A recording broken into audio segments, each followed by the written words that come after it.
Williams believed she had no choice but to accept the abuse she was experiencing, not because she lacked the capacity or willpower to stand up for herself, but because of one simple fact. Ms. Williams was a transgender woman, a reality that is all too often accompanied with hatred, bigotry, and abuse. However, Williams was done hiding who she really was and decided to tell her abusive boyfriend about her true identity, not knowing how he would take the news. And on the afternoon of July 16, 2013, Philadelphia police responded to a disturbance within the home of Williams' boyfriend, Charles Sargent. Upon investigating the disturbance and subsequent disappearance of Williams, police discovered he had brutally mauled and murdered her with a hatchet and screwdriver before dumping her remains in a vacant lot, as if she was subhuman. And this tragic story is made worse by a confounding reality. Pennsylvania, like several states across the U.S., does not provide intimate partner abuse protection for transgender individuals. In fact, multiple states explicitly deny it. However, it is time to begin the process of providing protection for the hundreds of thousands of transgender individuals who suffer from daily isolation, abuse, and pain in their relationships, by first breaking down the causes of this problem before moving into its effects, and finally, isolating a set of solutions that will help provide relief for the group that a 2013 article in the Harvard Civil Rights Civil Liberties Law Review calls one of the most neglected and marginalized in mainstream society. The causes behind the tragedy of Diamond Williams are twofold: muting of the transgender experience and undeniable legal discrimination. According to the previously cited article in the Harvard Civil Rights Civil Liberties Law Review, it notes that the transgender community is hindered by American society's inability to utilize a common language accepted by all interested parties for talking about the experiences of transgender people, meaning that this reality is perpetuated by the demonstrated ignorance and distortion of transgender experiences by sects of society that are meant to protect us, the police force, and the court systems. According to a 2012 article detailing the interaction between Latina transgender women and the Los Angeles Police Department, it found that 22% of officers treated the women as men, with one report quoting an officer as saying, "What are you, a girl or a boy? We don't like these half-breeds." This systematic and linguistic oppression by police officers is also pervasive throughout the court systems. In a 2013 interview with New York lawyer and transgender rights advocate Chanel Lopez, she documents 3 examples in which judges refer to her transgender clients as it in open court. This body of evidence paints an all too accurate, though unfortunate, reality for transgender individuals. Their abuse is not given a voice because our society not only lacks an understanding of their experiences, but because we actively suppress them. Second, states including Idaho, Ohio, Tennessee, and Texas either forbid or discourage an individual from changing the gender on his or her birth certificate from male to female, or vice versa.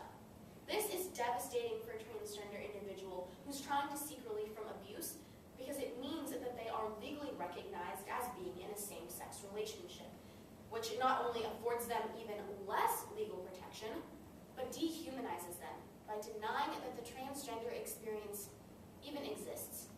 Similarly, states including Montana, Louisiana, and South Carolina explicitly deny an individual in a same-sex relationship from seeking legal protection and relief from intimate partner abuse, meaning that these states are abusive and discriminatory against both the gay and transgender communities, a horrific reality that is often ignored in public discourse.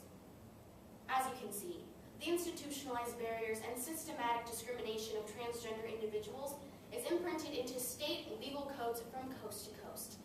And as Vivian Nomis wrote in her 2011 book, Invisible Lives, the Erasure of Transsexual and Transgender People, the U.S. has created an entire system of law and policy without having a clear sense of how transgender people experience abuse. Now that we have seen its causes, let's move into the effects the status quo is having on transgender individuals. collective societal failures that are manifesting themselves into two main effects: the implicit acceptance of the abuse of transgender individuals and the systematic dehumanization of the entire transgender community. There is no more poignant example of this than the well-documented case of Camila Guzman, a transgender woman who was murdered in Harlem in 2011 by her boyfriend, Equan Southall. According to an August 23, 2011 article in The Advocate, upon documenting Guzman's murder, media outlets rarely mentioned that Guzman had sought police assistance after being beaten by Southall several times.